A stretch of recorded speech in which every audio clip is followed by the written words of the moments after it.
In section 2.5, we will add another layer of our understanding of solving linear differential equations by examining non-homogeneous equations. In this section, we'll learn two methods for solving non-homogeneous linear differential equations with constant coefficients. The first method is called the method of undetermined coefficients, and the second one is variation of parameters. Let's get started with the method of undetermined coefficients. To solve the non-homogeneous linear DE, a sub n times the nth derivative of y plus a sub n minus 1 times the n minus first derivative of y plus plus a sub 1y prime plus a naught y equals g of x. So the left side, we have a linear differential equation with constant coefficients.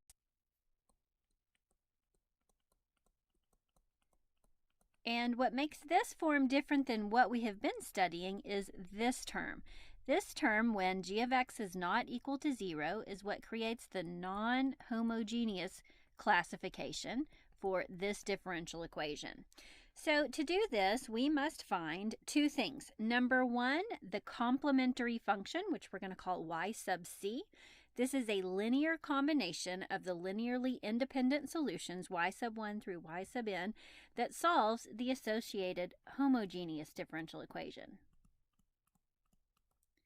So step one is to plug in a 0 over here on the right side, solve the corresponding homogeneous differential equation as we have been doing, and this yields the complementary function, which as usual is the linear combination of the n linearly independent solutions. Once we have that taken care of, step two is to find any particular solution of the non-homogeneous equation. And this is going to be the new part for this section. So how are we going to solve the non-homogeneous equation? Our first goal is to find y sub p, the particular term, simply with an educated guess. And this is what the method of undetermined coefficients is all about. Now remember, we're going to look for two methods of doing this. The method of undetermined coefficients involves an educated guess. If you don't like the uncertainty associated with this method, keep in mind we're going to study a formula method called variation of parameters in addition to this one. But we'll begin with finding the particular term y sub p with an educated guess. Now, just as a reminder, we covered this in section 2.2, but the general solution to a linear non-homogeneous differential equation with constant coefficients is the sum y sub c, the complementary function, which we see right here, plus the particular term y sub p. Now, y sub p is going to have the same nature as our non-homogeneous term gx. So we're going to look at the nature of that function and understand that our solution should have a scalar multiple of this function and its derivatives. Now note, polynomials, exponentials, sines, and cosines have the property that the derivatives of their sums and difference are again sums and differences of the same functions. Think about differentiating a polynomial. The derivative is another polynomial, right? Or the derivative of an exponential function yields another exponential function. Since L of y, this simply means the left-hand side of our equation, specifically the differential equation, must be identical to g of x. That is, we must have a true identity here. It is reasonable to assume that the particular term y sub p has the same form as our non-homogeneous term g of x. So we can boil this down to a rule. The form of y sub p, the particular term in our general solution, is a linear combination of all linearly independent functions that are generated by repeated differentiations of g of x. 1. As we solve non-homogeneous differential equations, we're going to break this down into two cases. Case 1 regards starting again in 3, 2, 1. To solve non-homogeneous differential equations, we're going to consider two cases. The first case is the simplest case. No function in the particular term also appears in the complementary function. Example 1, find the general solution to y double prime plus 4y prime minus 2y equals 2x squared minus 3x plus 6. Clearly, this is a non-homogeneous differential equation because I have a non-zero term over here. Also observe that our independent variable is x. Following our application section, you may be used to using t as the independent variable, but here we are back using x.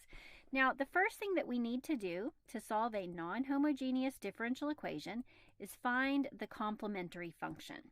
To find the complementary function, we're going to solve the differential equation y double prime plus 4y prime minus 2y equals 0. This is what we call the corresponding homogeneous differential equation.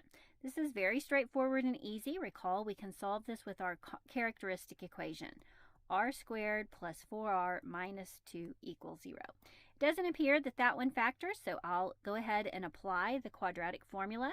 We have negative b plus or minus the square root of b squared minus 4 times a times c, all divided by 2 times a.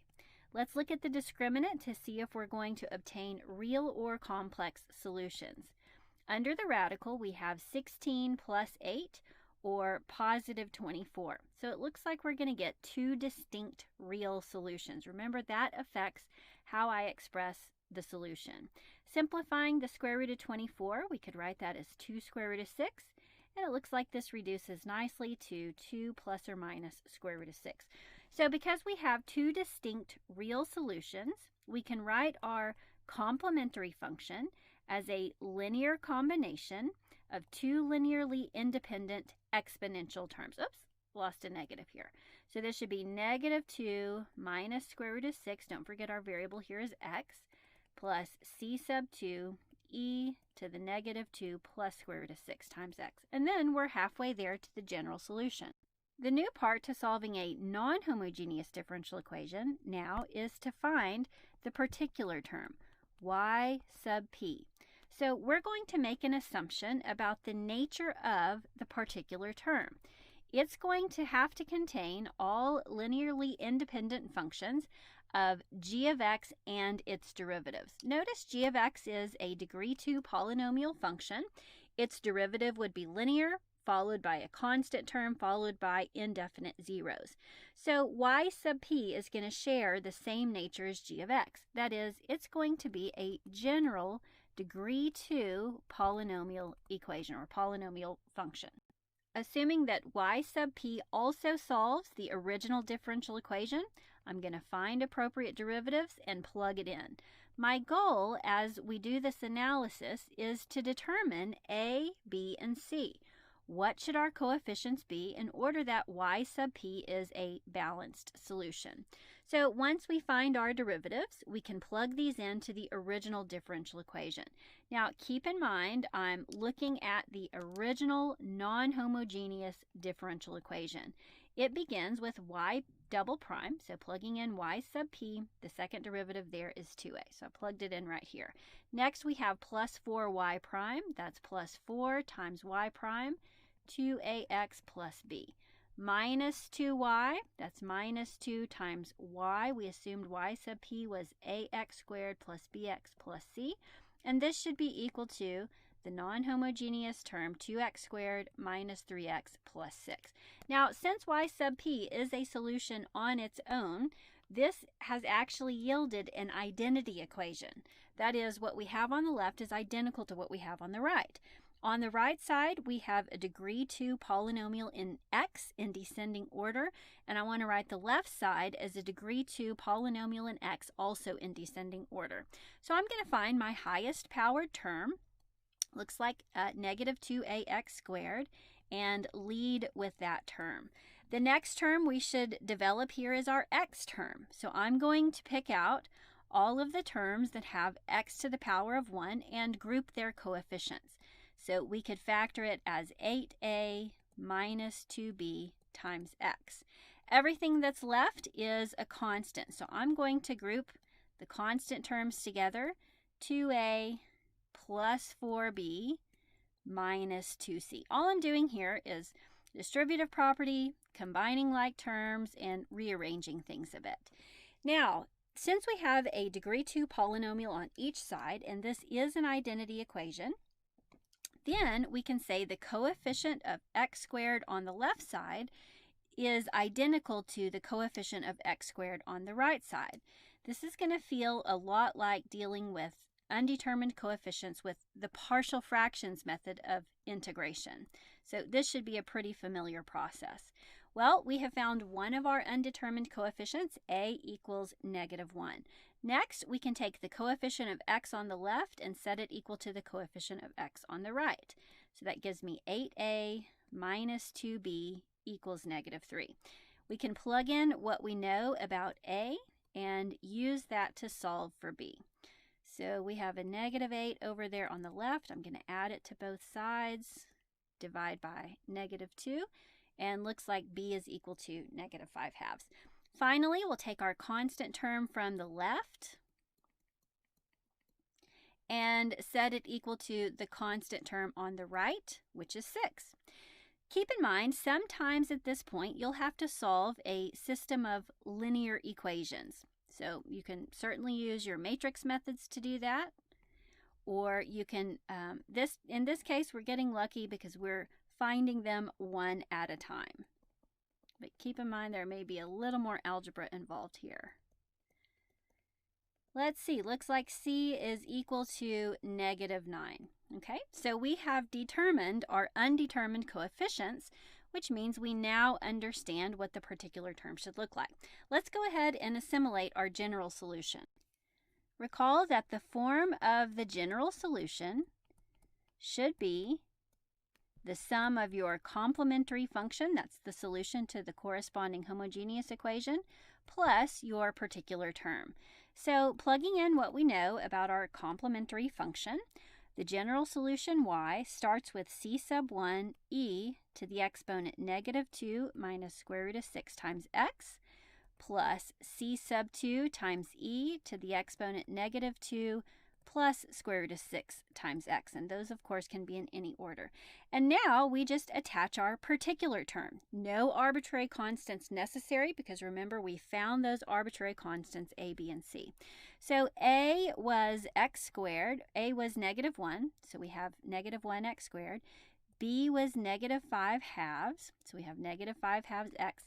And finally plus c, or -9. So the complementary part balances the homogeneous equation, but this term then adds enough information in order for the entire equation to be balanced. One tip as you solve these non-homogeneous differential equations that you just saw me go through here, just want to draw your attention to it. When I'm working with my complementary function, I'm using arbitrary coefficients c sub 1 and c sub 2. Then, when I get to my particular term, it's convenient to switch your notation a little bit. I used arbitrary coefficients a, b, and c. So again, just makes it a little easier to distinguish between the two parts of your solution. So, congratulations, you just solved a linear, non-homogeneous differential equation with constant coefficients. Let's try another example. The most challenging part really is dealing with all of the technical algebra. Find a particular solution to y double prime minus y prime plus y equals 2 sine of 3x. Looks like I'm missing a term there. Solution. So we're going to start by solving the corresponding homogeneous equation, and remember that gives me my complementary function. So the differential equation that we want to solve is y double prime minus y prime plus y equals 0. This gives rise to the characteristic equation r squared minus r plus 1 equals 0. Looks like this one will not factor as well. So we will outsmart it with the quadratic formula. We have -b plus or minus the square root of b squared minus 4ac, all divided by 2 times a. So simplifying our discriminant, notice we have 1 minus 4. That gives us a negative radicand, leading us to an imaginary solution, or a pair of complex conjugate pairs. I am going to go ahead and separate the real part from the imaginary part because that will be necessary in our solution. From the nature of the solutions, we can see that our complementary function then will be c sub 1 times e. Now we're going to use the real part. That's 1/2 times x, and I'm going to write it x over 2 times cut.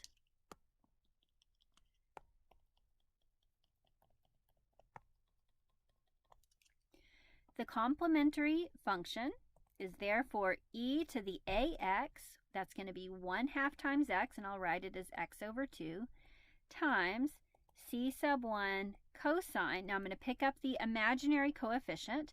That's going to be square root of 3 over 2, and I'm going to multiply it by x. Probably the easiest order would be x times the square root of 3 over 2.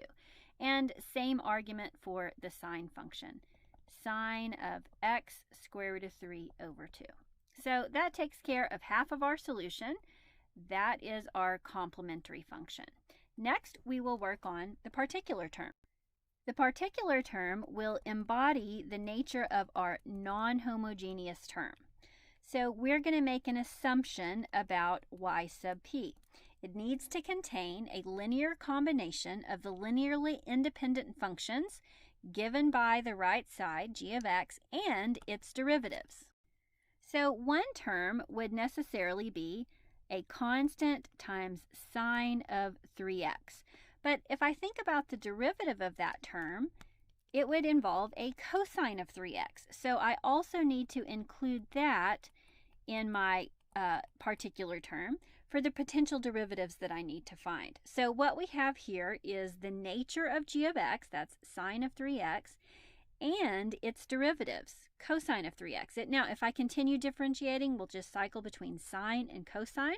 So this will be sufficient for y sub p. Now, we're going to find appropriate derivatives. That is the first and second derivative, and we'll plug them into the differential equation in order to find these undetermined coefficients. So first derivative here is 3a cosine 3x minus 3b sine of 3x. And our second derivative is then negative 9a sine of 3x minus 9b cosine of 3x. And we want to substitute this into our original differential equation.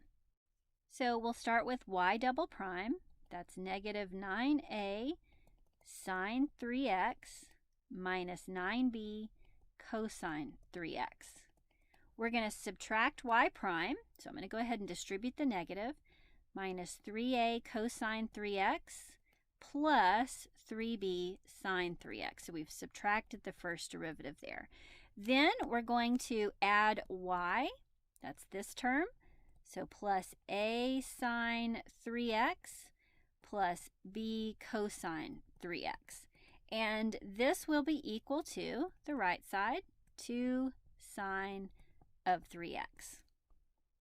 At this point, we're dealing with an identity equation, so the expression on the left is identical to the expression on the right.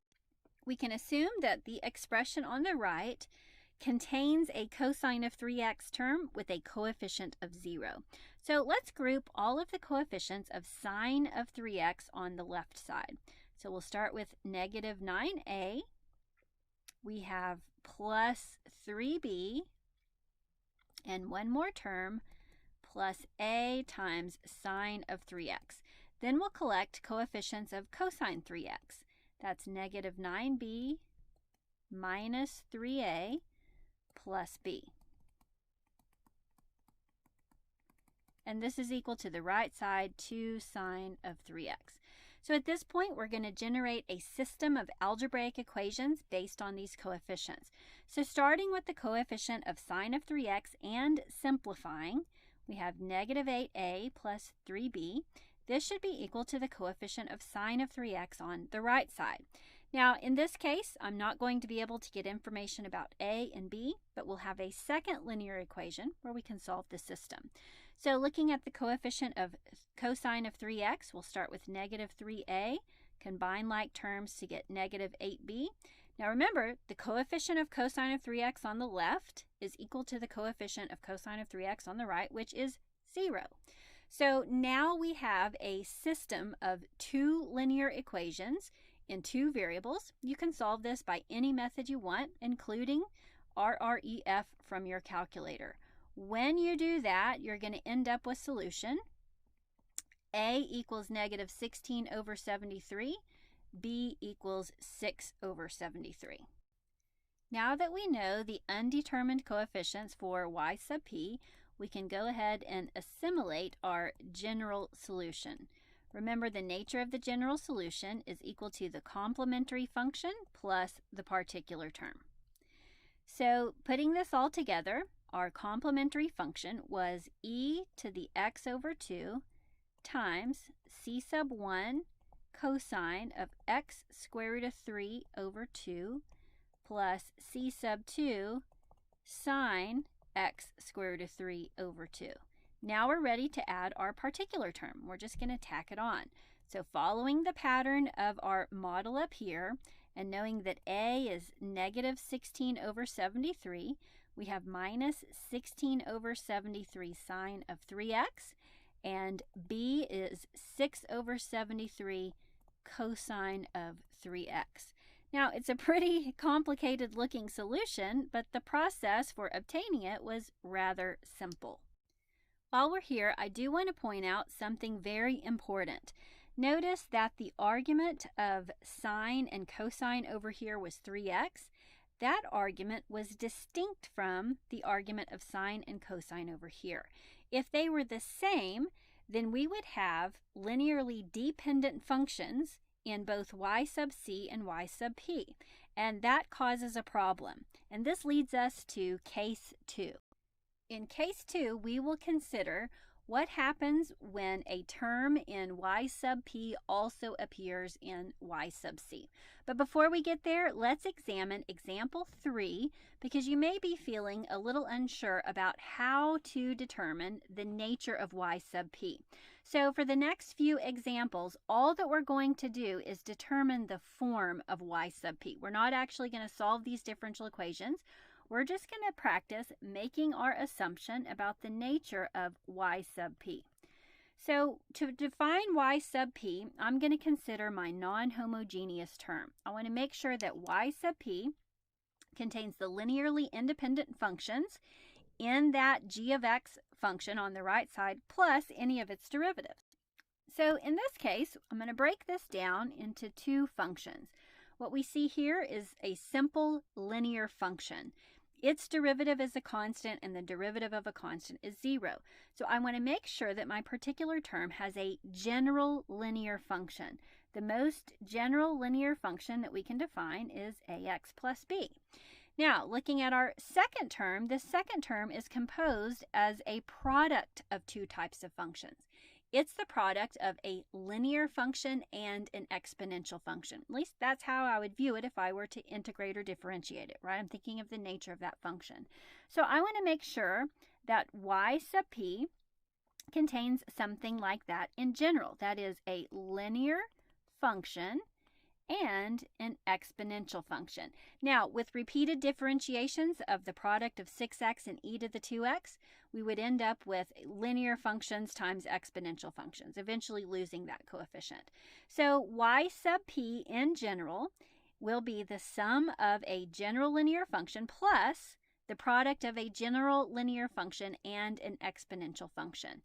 As you solve the equation, some of your terms may drop out. You might find out that b is 0 or d is 0 or something like that. But this is the correct form to begin with. You want to make sure and have a placeholder for every linearly independent function in both g of x and considering its derivatives. Let's look at example b. We again are just determining the nature of y sub p. So looking over here at the right side of our function, we see two exponential functions. So it would pay to actually simplify this. Let's go ahead and factor out e to the x. We could write that as 5x to the third minus 7 times e to the negative x. In that case, I can see that we have a cubic function times an exponential function. So I want to let y sub p have the same nature. Let y sub p, we need a general cubic polynomial. That's going to be ax cubed in descending order plus bx squared plus cx plus d times exponential function e to the negative x.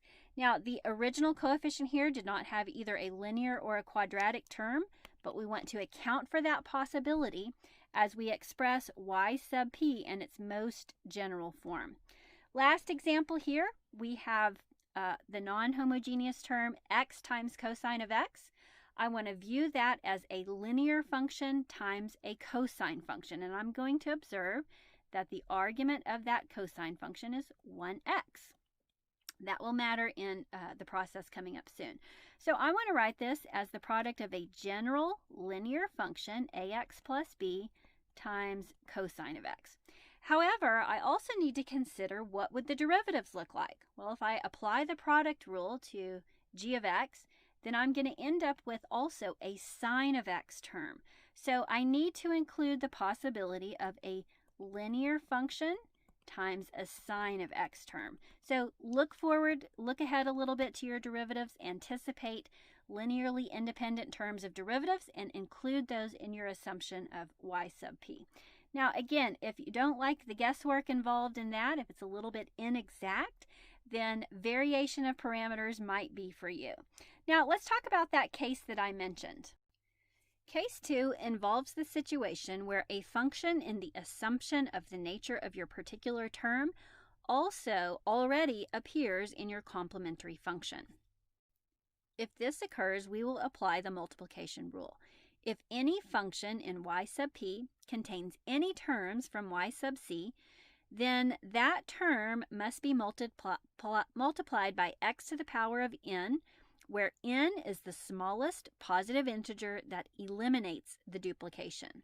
Example 4. Find the general solution to y double prime minus 6y prime plus 9y equals 6x squared plus 2 minus 12e to the 3x. As we did previously, we will begin the process by finding the complementary function y sub c. To do this, we're going to solve the corresponding homogeneous differential equation. Y double prime minus 6y prime plus 9y equals 0. And we can do this with the characteristic equation, r squared minus 6r plus 9 equals 0. This one factors as r minus 3, quantity squared equals 0. So the roots of our characteristic equation are repeated, right? R equals 3 with a multiplicity of 2. Based on that information, we've learned that we can express the solution as c sub 1 times e to the 3x plus c sub 2 x e to the 3x. So the reason that we multiply this second term by x is because if we did not, these two terms would be linearly dependent and they would combine to make one term. So we multiply by x to cause those to be linearly independent. Of course, we could simplify this as c sub 1 plus c sub 2x e to the 3x. So we're halfway there. That's our complementary function. Next, we will work on finding our particular term, y sub p. So we're going to make an assumption about the nature of y sub p based on the appearance of our non-homogeneous function g of x over here. We have, first of all, a quadratic function. So we want to make sure and express the most general quadratic function in our y sub p, ax squared plus bx plus c. All of the derivatives are linear or constant, so that is sufficient. Next, in our g of x, this is g of x, we have an exponential function. The exponential power there is 3x. So we would add a constant times exponential function 3x. However, this is going to actually duplicate that first term. Those are linearly dependent. So what we're going to do to stamp out that duplication is to multiply by a power of x to cause it to be distinct. So what we're recognizing here is that we have duplication in our terms. So let's go ahead and update y sub p so that it is linearly independent from y sub c. The first part, ax squared plus bx plus c is good. Now, if I multiply it by x to the power of 1, the problem with that is that now it duplicates this term. So we have more duplication, and we need to multiply by 1 more power of x, and then it will be linearly independent. So we'll have y sub p equals ax squared plus bx plus c plus dx squared would be sufficient to make it linearly independent from both terms of y sub p. Now, if you're not paying attention, that sneaks right by you. It's easy to overlook. So make a habit of expressing y sub p and taking half a glance back at y sub c to check for duplication. Now the process will be the same. We could solve for coefficients a, b, c, and d using substitution. Once that were accomplished, then we could say our general solution then would be the sum of our complementary function plus our particular term. So in this case, we could do a general solution and call this c sub 1 plus c sub 2x e to the 3x plus quadratic function ax squared plus bx plus c plus dx squared e to the 3x. So I didn't take the time to do all of the algebra. I think it's pretty straightforward in solving for a, b, c, and d. So again, I'm going to call this the general solution. But at least we know the nature of the general solution to this differential equation.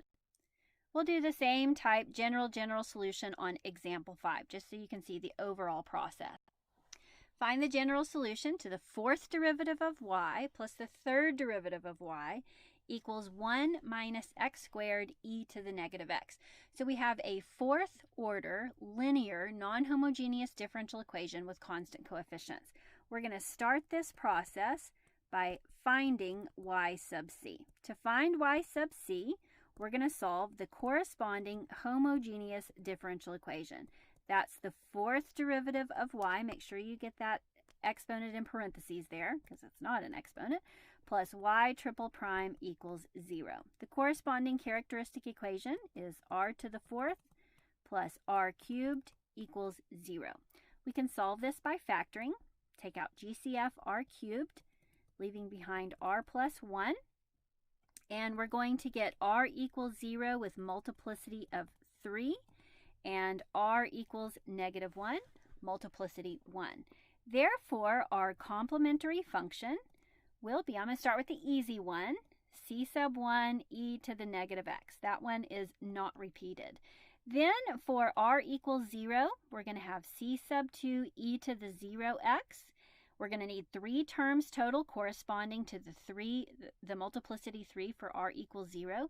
So my next term needs to be multiplied by x in order that it's linearly independent from the previous. And then for our last term, we're going to multiply it by another x so that it's linearly independent from all of those terms. Simplifying, we have c sub 1 e to the negative x. Understanding that e to the 0x is 1, we have c sub 2 plus c sub 3x plus c sub 4x squared. Looks like a degree 2 polynomial. So there is the form of our complementary function. Next, we find y sub p. To do that, we're going to assume that the nature of y sub p matches the nature of the function over here. The first term in g of x, or our non-homogeneous term, is 1. That's a constant, so I'm going to use a placeholder. Let me use a, some sort of constant to represent that one. However, when I glance back at my complementary function to check for duplication, a constant here duplicates the constant that we have here. So we could go ahead and multiply it by x, but then we will have duplicated this term. If we multiply by another x, we will have duplicated this term. So it looks like it's going to be at least x to the third power. Okay, now again, when you solve for a, it may zero out or it may be a necessary term. Next term in our g of x, we have a quadratic function times e to the negative x. So in general, we would need a quadratic in descending order, bx squared plus cx plus d times e to the negative x. However, because e to the negative x matches this term, notice this term c sub 1 e to the negative x is a constant times e to the negative x. That last term has been duplicated. So if I multiply just this term by x, right, it's going to then duplicate this term. So I'd have to multiply that by x, which would duplicate this term. So it looks like I need to multiply all three by x. So the simplest way to handle this, to get rid of all of that duplication at once, is to multiply the whole thing by x. X e to the negative x. Therefore, double checking, d times x e to the negative x, or cx squared e to the negative x, bx squared e to the negative x does in no way duplicate that term. So that would be the form of y sub p. Then by substitution, we could figure out our undetermined coefficients, and then eventually we would assimilate our general solution. So for our purposes here, we'll just put it together as a general solution. By general solution,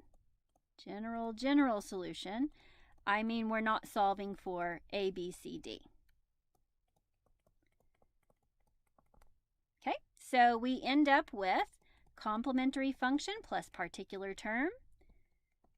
We have c sub 1 e to the negative x plus polynomial c sub 2 plus c sub 3x plus c sub 4x squared. Remember, it helps to use subscripted constants for your complementary function and then alphabet A, B, C, D for your particular term.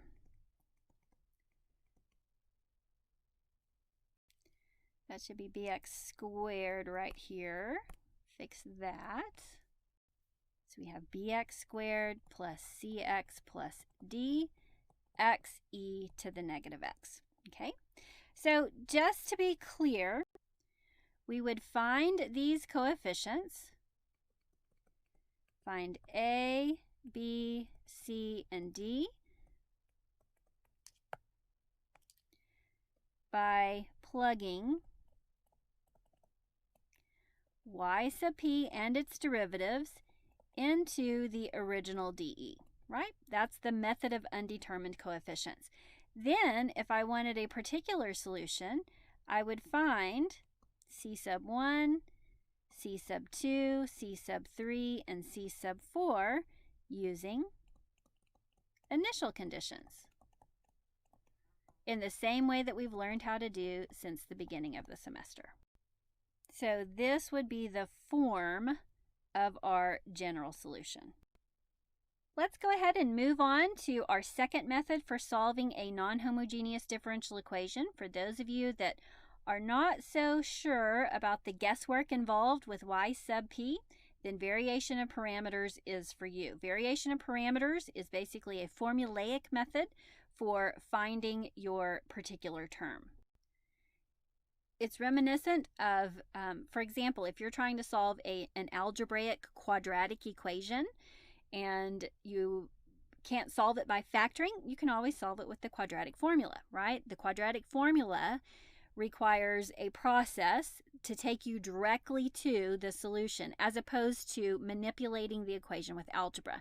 Variation of parameters is similar. Here's the theorem or the formula.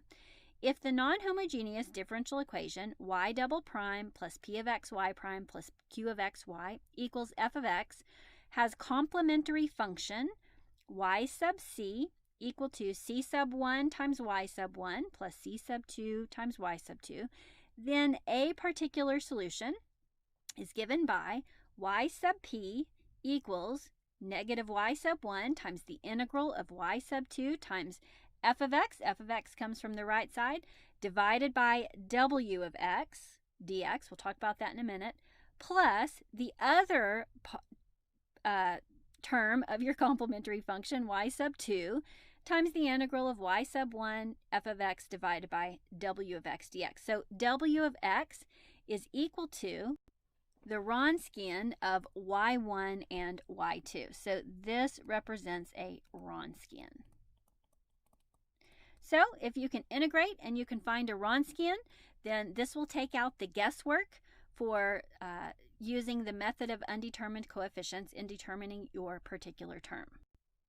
Note, this method is especially useful when g of x has infinitely many independent derivatives, and g of x is, in this case, f of x. We called the right side g of x previously, now it's written as f of x. Has infinitely many independent derivatives like tangent of x, for example. So if I'm trying to express y sub p as a linear combination of linearly independent terms of this function and all of its derivatives, well, there's an infinite number of linearly independent derivatives. So variation of parameters is perfect for that situation. Find the general solution to y double prime minus 4y prime minus 4y equals x plus 1 e to the 2x. Now, do me a quick favor and make that last term over here plus 4y. It's going to make it work out a little less tediously for this example. We're going to solve this differential equation using the same process that we have previously. That is, we start by finding complementary function y sub c. We do this by solving the corresponding homogeneous differential equation. Y double prime minus 4y prime, and with our change here, plus 4y equals 0. We solve this with characteristic equation, r squared minus 4r plus 4 equals 0. This one factors easily as r minus 2 quantity squared equals 0, so the roots would be 2 multiplicity 2. Therefore, we can express our complementary function as c sub 1 e to the 2x plus c sub 2x e to the 2x. Or, if we want to simplify, c sub 1 plus c sub 2x e to the 2x. So we're halfway there. Now we're ready to apply variation of parameters to find y sub p. Recall that in the formula for variation of parameters, we have functions y1 and y2, and they're going to switch position here. y1 and y2 are the linearly independent terms from your complementary function. So if we look at our complementary function, we could identify this as y sub 1 and this one as y sub 2. You can identify those in either order and it won't make a difference. Let's go ahead and find y sub p using variation of parameters. The great thing about variation of parameters is that you don't have to worry about duplication. You won't solve for arbitrary coefficients and you don't worry about duplication. It's really convenient. So applying our formula, y sub p is equal to, first of all, negative y sub 1. In this case, that's going to be negative e to the 2x times the integral of y sub 2 of x. Remember, y sub 2 we designated as x e to the 2x times f of x. F of x is just the right-hand side of our function. X plus 1 e to the 2x divided by the Wronskian. Now, we've found a Wronskian before. This one's going to be very simple and straightforward. I'll use a little workspace here to scratch it out. We want the Wronskian of e to the 2x and x e to the 2x. Recall, we set up a 2 by 2 determinant where in row 1 we have our original functions, e to the 2x and x e to the 2x. And in row 2 we have the derivatives of those functions, 2e to the 2x, and for the derivative of our second function here, we'll have to do our product rule. So we have our first function x times the derivative of the second, 2e to the 2x, plus the derivative of the first function, which is 1, times e to the 2x. Then we can evaluate our determinant by finding the forward diagonal product. I'm going to go ahead and distribute that e to the 2x. So we have 2x e to the 4x plus e to the 4x minus our reverse diagonal product. That's going to be 2x e to the 4x. So simplifying, it looks like our Wronskian here is e to the 4x. So that term, e to the 4x, will end up in our denominator. So we can go ahead and fill this out, and we're back on track. Next, we have y sub 2.